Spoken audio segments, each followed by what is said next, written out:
Hey, it's Amelia, aka Big Tit. And I'm Natasha, aka Little Tit. And together, we're the Graveyard Girls. So, welcome to today's episode. Oh yeah, I forgot we don't do the weird funny introduction thing now because we pre-recorded one. Yeah. I thought you were going to say, like, I was like, no, Natasha, that's not how we start. Hello and welcome. It's the Graveyard Girls.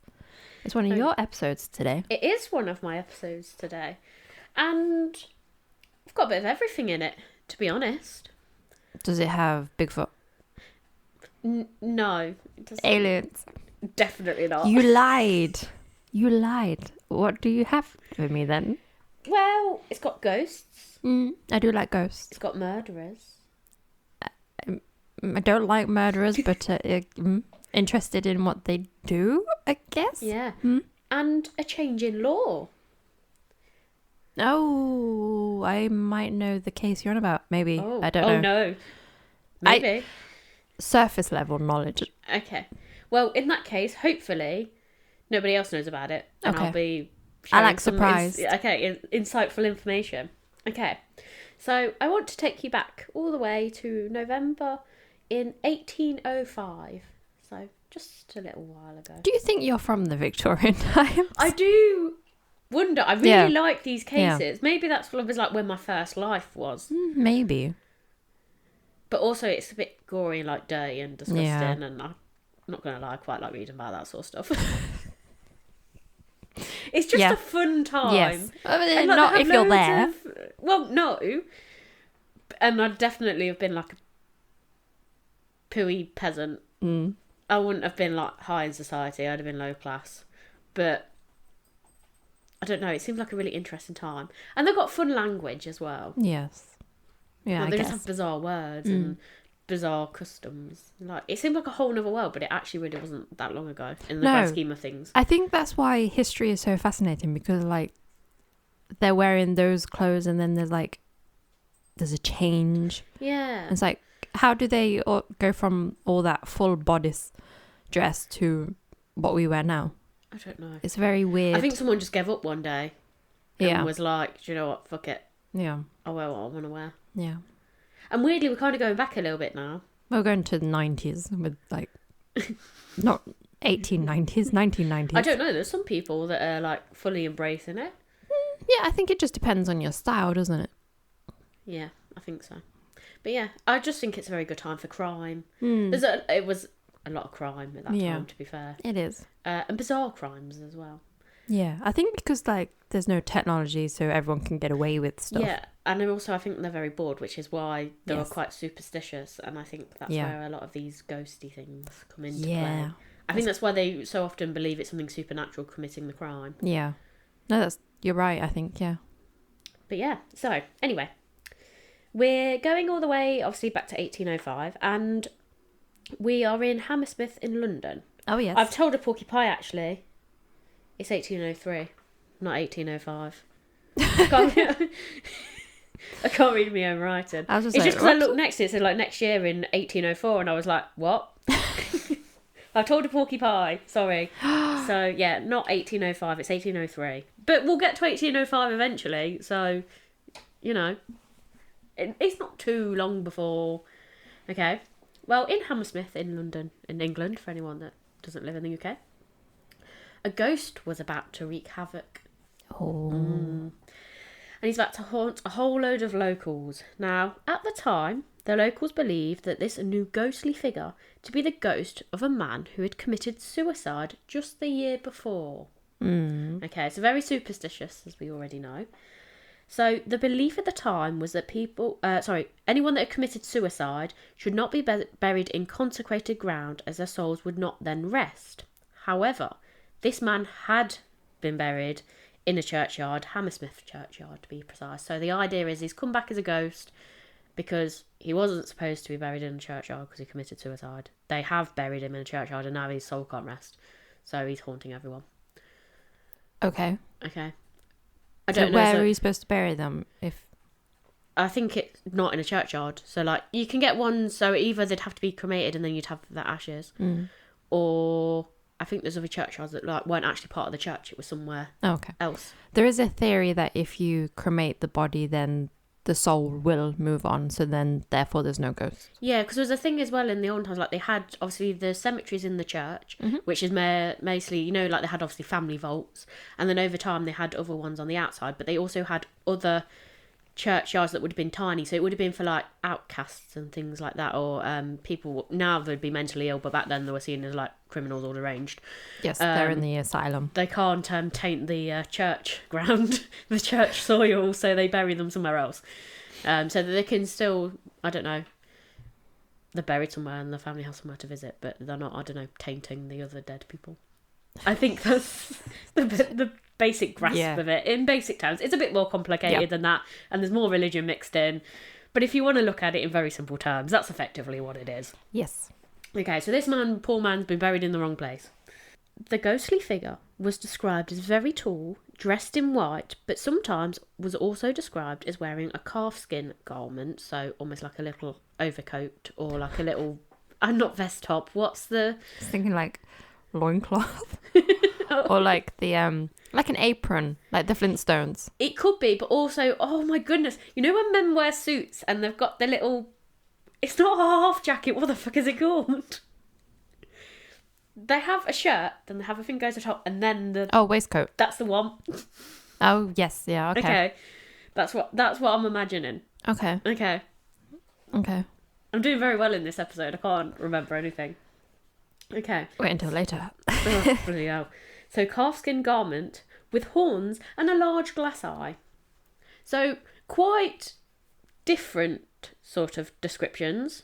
Okay. What kind of horns? I'm thinking the devil. Yeah, that's all like goat horns or something. Yeah, but that's kind of the same thing. Yeah. But yes, that's one thing. But basically one dressed glass eye. Yeah, one glass, a large glass eye. It's like a cyclops or like one. Yeah, I couldn't distinguish between the two. But either way, if you did see that, it would be quite terrifying. Yeah. I'm wondering if the dead man lost an eye and maybe got impaled in his head and they thought it was horns. That's what I was going with when people added those bits to the story. Maybe that's what it was. Maybe it's just people like, what's scary? Well, he had horns. Yeah. And then this guy, I saw he had one glass eye. But that's it. We don't actually know. We weren't around at the time, so I'm just speculating. But we're gonna go with something along those lines. Is his other eye just closed, and that's why the glass eye looks large? Or is it normal? People are like just a normal eye. Well, I'm assuming like how like large is the glass eye? Maybe it's like really like a piercing eye, and the other one's like half shut. Yeah. Oh, he's got a lazy eye. Yeah. Okay. So yeah, but the main thing to take away is the majority of people said he was dressed all in white. Okay. So very quite unusual. glowy. Yes. Yeah. I can't imagine them having a lot of white fabric back then, because like you said, it's dirty. They did. Oh. And it's important for later on in the story. Okay. Depending on what sort of professions you did, some did dress completely in white. The mental asylum. No. Oh, okay, never mind. Okay. I would tell you, but then like I also don't want to ruin the story, so... Okay. Well, tell me the story so I can find out. I'm trying, Natasha! Okay. So 2 women, one elderly and the other a pregnant woman, were reported to have been seized by the ghost on separate occasions whilst they walked through the churchyard. Both of the ladies apparently died. Okay? Oh. So it would appear our ghost is a murderer. Seized them how? Like, just grabbed them. And There was other reports at the time, though the descriptions quite varied. Someone said they grabbed them by the throat as well. So they were seen to be seized? Yes, or that's what they said to other people before they died. Oh, okay. So, like, they died of... Effectively, they're saying these ladies died of shock within the next few days. Oh, okay. Takes a while, then. Yeah. I thought shock was, like instant. It can be, but it can also be, like, I don't know, the stress of it. Like, you'd get home and you'd run all the way home, the adrenaline, and you're blabbering on to someone, and then they go, it's okay, I don't know, have a cup of tea, go to bed. You go to bed and you're just dying asleep. It's like the come down from your body after the adrenaline. That's what I'm going with. I'm not a doctor, but it sounds about right. So. Does sound right, yes. Okay. So, unfortunately, this ghost, though, wasn't happy with just scaring vulnerable ladies. He continued to haunt the graveyard and then a few days later, a brewer's servant, Thomas Groom, later testified that whilst he was walking through the churchyard with a companion one evening, something rose from behind the tombstone.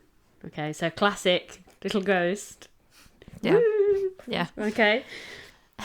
It took him by his throat, Mm. and hearing the scuffle, Thomas's companion turned round, to which the ghost gave a twist round. But the pair of them then didn't see anything for a few seconds. It gave a bit of a push. I then pushed it back with my fist and felt something soft, like a grey coat. It's a bit confusing. I'm not quite sure whether his friend got twisted round. This is the friend seeing Thomas being twisted, or if this is Thomas describing his scuffle with the ghost. Okay. I couldn't decipher. Also, how does a grey coat feel? I don't know. Okay. So I feel like maybe he was just adding, you know, like when you were at school and they told you to add extra bits to like pad out the sentence. It was like, rather than it just being like he had a grey coat, it was a soft grey coat. Okay. Okay. Strange. It is. I am still a bit like suspicious. I feel like this isn't really a ghost and it's maybe someone jumping on the bandwagon. Okay. Then on the 29th of December, William Girdler. I was going to call him Gurgle. He's a gurgler. Okay. Who was a night watchman, saw the ghost near Beaver Lane and gave chase. Yes. Okay. The apparition apparently managed to escape. Well, now, if you he's a look ghost... back at this, reminds me of what was the case I did a few months back about all the different. Was it the Plumstead ghost? I think so. Yeah, With and the the whole pea-flingers. town Yeah. were like trying to chase this ghost. Yeah, this reminds me. And to be fair, it's a similar era, so I'm not surprised. This is the one that I thought that one was. Okay. I think.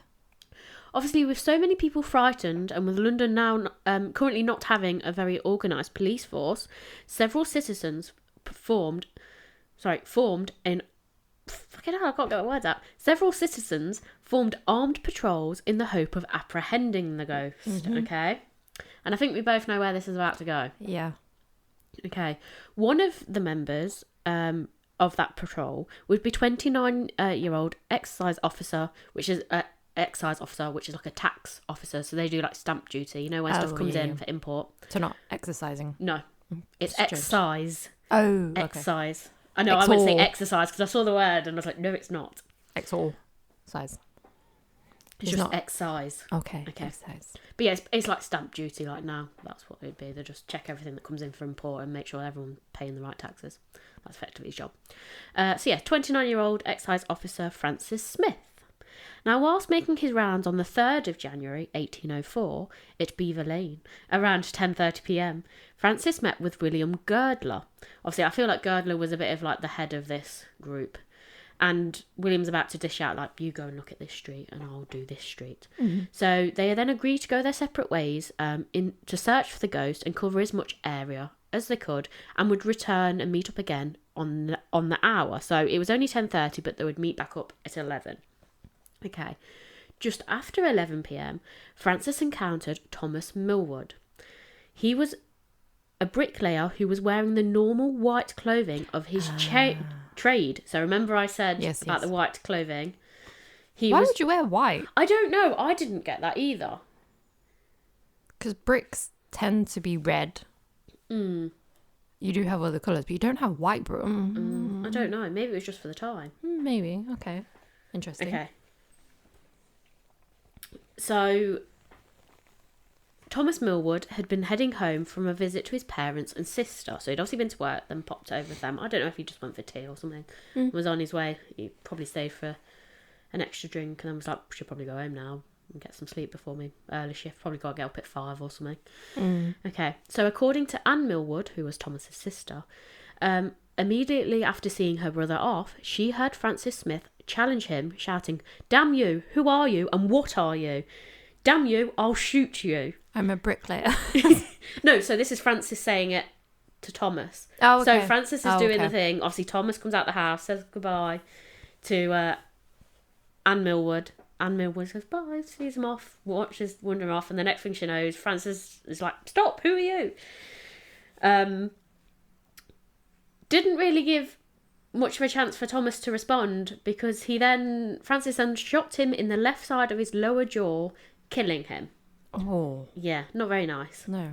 Now, after hearing the shot, William Girdler and the Smith's neighbour John Locke, as well as a man called George Stowe, came rushing round the corner to see the agitated Francis Smith, obviously in the middle of the road, like not really very sure. I mean, effectively he's just shot someone. So, upon seeing the deceased Thomas Millward, the men advised Francis to go home, but there was obviously having a bit of a conversation. Obviously, a bit disarming that there's been a shot in the middle of the night. That at the same time, a constable was very quickly dispatched, and when he arrived upon the scene, Francis was still there. He then arrested Francis. Okay. Thomas's body was then taken to the nearby inn, where it was examined by a surgeon, Mr. Flower. I really like the names. Yeah, Mr. Flower. Okay. He pronounced the death to be the result of a gunshot wound to the left side of the lower jaw, which was a small shot which had penetrated the vertebrae of the neck, injuring the spinal marrow. Oh. Yeah. So, not very nice. Hopefully it was instant. I'm hoping it was instant as well. Smith was, of course, charged with murder and put on trial at the Old Bailey. There... Ooh, there's a ghost in my tummy. So is M&M's. Okay. Yeah, they are talking to us, like in the little advert, but this one, like, I've already eaten it, so it's just screaming out for help. Okay. Okay, so he's put on trial at the Old Bailey. There, the deceased wife stated that she had warned her husband to cover the white clothing with a coat, as he'd already been mistaken for the ghost on a previous occasion. So this has obviously happened over the space of a few weeks, and she's like, make sure you wear a coat, because this ghost is supposed to be in all white, and someone's already said once, are you a ghost? And you've had to say no. So, you know, I mean, to be fair, I'm agreeing with the wife, and he probably just didn't take it that seriously. It's like, ghosts aren't a thing. There's always a man who's like, ghosts aren't real. Yes, but everyone else thinks they are, so maybe you should do something to prevent this from happening. Well, he's learned the hard way. Yes. Because he's now dead. I mean, it's not his fault he was shot. It was the other man's fault. But he could have wore a coat. Yes. And it's January. He should be wearing a coat. Yeah. Is there much bricklaying in January? I don't know. Is it sort of like overalls is what I'm thinking? Yeah. So it'd be long sleeve anyway. Yeah. But kind of I'm imagining like the I suppose he's just been kind. in a nice toasty house. He might only have to go around the corners back to his home. So True. I don't know. He's a man. He's tough, Natasha. Yeah, it's like when you see men in shorts and flip-flops. Yeah. It's usually rugby players. And it's like icy out. Yeah, and you're like, should you be wearing that? Is it okay? They've got to flash their muscles, Natasha. They do, and they do very well. Okay, we're getting very distracted now. Yes. Okay. So Thomas's sister testified that although Francis had called her brother to stop or he shoot, that Francis had fired the gun almost immediately, not giving her brother time to respond. Okay, so this is where the bit of a problem comes up in court. Despite many coming forward to defend Francis's character, the Chief Judge, Lord Chief Baron, Sir Archibald MacDonald... Oh, that's a name. I know, name and a half. Advised the jury that malice was not required to murder, merely intent to kill. Okay? Which is technically not wrong. Can you kill something that's already dead? I don't think it's that. He's obviously killed a man. Yes. And they were saying he obviously intended to kill the ghost. That's what I'm saying. But if the ghost, how can you kill something that's dead? Yeah, but remember in that other story they were still trying to shoot the ghosts. So at the time, they thought, what was it, chalk bullets? They thought... It's white, so therefore hitting something. You never know. He may have put chalk on his bullet. You don't know. There we go. So, obviously at the time, so this judge is just like, yeah, okay, he didn't want to personally murder this man. He didn't premeditate it. However, he did intend to kill the ghost. So by shooting him, he intended to kill him. Yes, just the wrong person. Yeah. But ultimately, it has resulted in the death of a man. Okay. So the Lord Chief went on to say that he'd observed that Francis Smith neither acted in self-defence nor shot Thomas by accident. He had not been provoked by the supposed apparition, which is true, nor had he attempted to apprehend it, also true, and that Thomas Millward had done nothing to justify being shot, also true. True, yep. Okay. Yep. The jury would return a verdict of manslaughter. However, the Lord Baron informed the jury that he could not receive such a verdict and that they must find the defendant Francis either guilty of murder or acquit him. They couldn't just make up another ending. That wasn't the one given. Yes, we know manslaughter exists, but that wasn't what was put forward in the original case. He's either guilty of murder or not guilty. This is a very grey area. Yes. Yes. Okay. So after passing the sentence... the jury then returned a verdict of guilty. After passing the sentence, obviously then death was issued. which was the usual punishment for the crime of murder, the Lord Baron stated that he would report the case to the king, who would have the power to commute the sentence. So I think he was like, you've got to look at this seriously. He has killed a man, but I think there was a little bit of... He intended to kill the ghost sire, so is he guilty?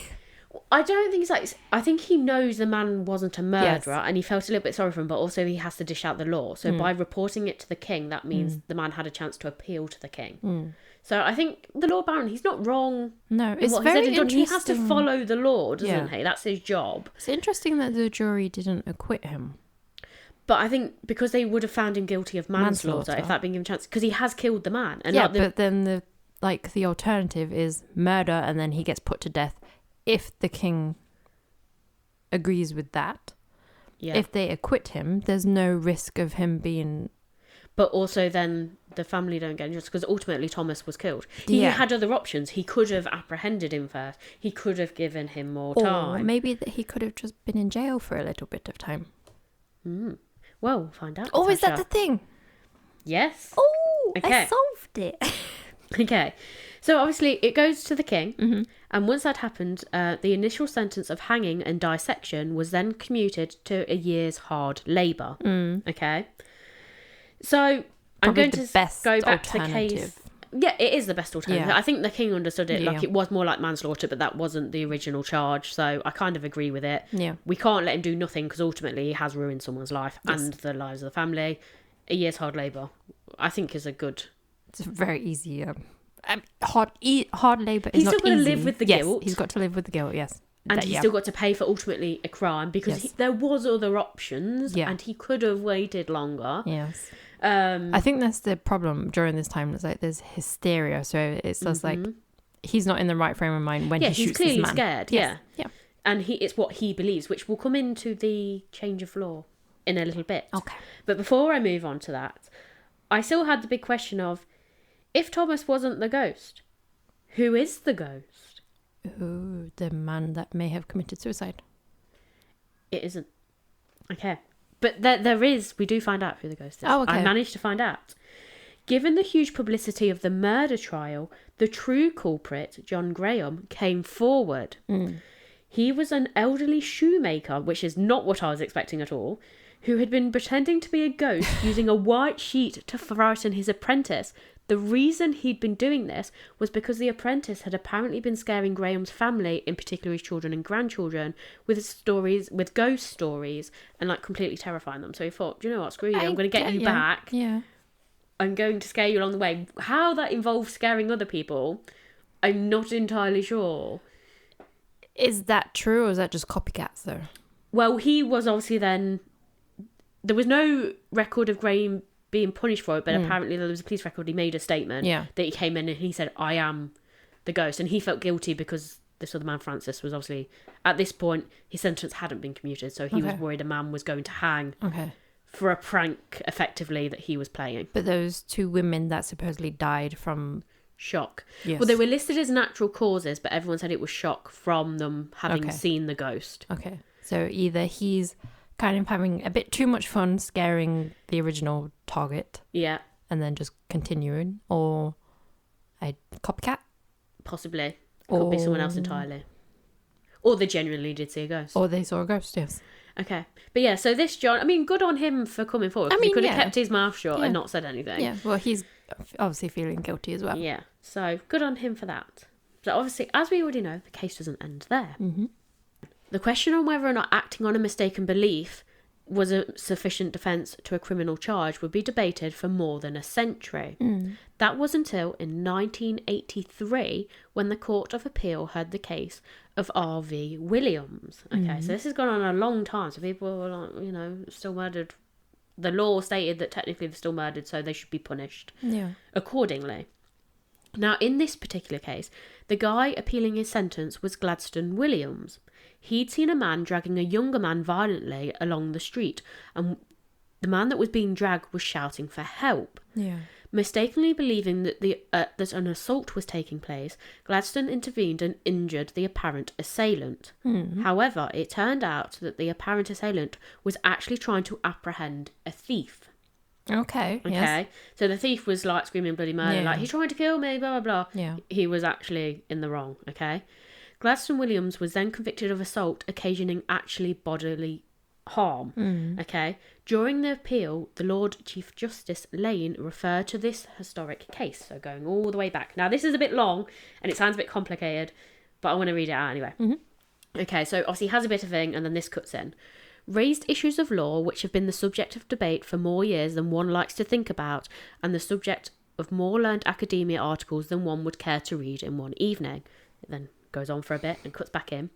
In the case of self-defence, where the self-defence or prevention of a crime is concerned, if the jury came to the conclusion that the defendant believed or may have believed that he was being attacked or that a crime was being committed, and that force was necessary to protect himself or prevent a crime, then the prosecution have proved their case. So basically that means that the defendant would be innocent. Okay? Oh, yeah, you're trying to either prevent someone from either being murdered or harmed, or you're preventing it happening to you. Yes. Yes. Okay. So whether he was right or wrong or not, Yeah. it's what they genuinely believed at the time. Yeah. And then obviously it continues. If, however, the defendant's alleged belief was mistaken, and if the mistake was an unreasonable one, that may be a peaceful reason for coming to the conclusion that the belief was not honestly held and should be rejected. So even if the jury come to the conclusion that the mistake was an unreasonable one, if the defendant may genuinely have been labouring under it, he is entitled to rely upon it. Okay. So that would then defend going back all to these older cases, even though he obviously intended to kill the ghost. And obviously he believed this man to be the ghost. He was obviously so terrified at the time that he genuinely believed this to do it. Yes, he was mistaken and yes, he was wrong, but he acted on a genuine belief at the time. So in nowadays, I don't know whether you would sort of class it as a temporarily insane sort of thing. It's a very fine line, isn't it? Yeah, it is. Okay, so this is what they're sort of saying, that yes, he wasn't a murderer, he hadn't done anything before. He clearly, yes, he wanted to stop the ghost and kill the ghost. He should have taken more time to think about it, but actually in that situation, he obviously didn't allow more time. Was but scared. Was that because he was so scared? Yeah. He obviously acted upon his belief. Yeah. So, like I said, it was a bit long and complicated. It's the whole court. You know, when they were reading through the thing, I was like, bloody hell, this is so long-winded. Can't they just put it in simple sentences? You're just like, take that bitch. Yeah. So I cut lots of little bits out, but basically put together what he said. Okay, so ultimately, as a result of that, the appeal was allowed and that man's conviction was squashed. Okay? So the decision was then officially approved by the Privy Council and was then written into law in the Criminal Justice and Immigration Act in 2008 and was put in section 76. So it's took like 200 years for the law to be officially changed, but it would now mean technically Francis was not guilty. I mean, I know they commuted his sentence anyway, but it was still a charge. Yeah. He would now technically be innocent of the crime. I mean, it would be a very silly crime thing. Like, I intended to shoot a ghost in this day and age. I mean, yes. Yeah. But it applies in total. So under Labour, so it would apply to someone. So let's say Gladstone had killed the man who he believed to be attacking the other man. He was doing it because he thought a crime was taking place. It still applies. So it just applies slightly differently in a modern day. That he was obviously had good intentions. He was trying to help someone. What he didn't realise is that person was like crying wolf. And the other man was apprehending him. Oh, yeah. It's a good Samaritan on his part where he's like seeing someone who's crying out for like help and he's just like, well, no one else is helping, I will help him. It's just unfortunate the other person was harmed, but he believed he was doing the right thing. And that's it. And like I said, in either of those, no one really did anything apart from the thief. No one had done anything wrong. But back all those years ago, it would have been a civil crime. Like I said, if they'd died, ultimately, if they didn't change this law, Gladstone would have been guilty of murder. Nowadays, we'd give manslaughter, they'd enter a plea. Yeah. But back a couple of 100 years ago, it was you entered your plea first. You couldn't change it. You couldn't come back with another verdict. No.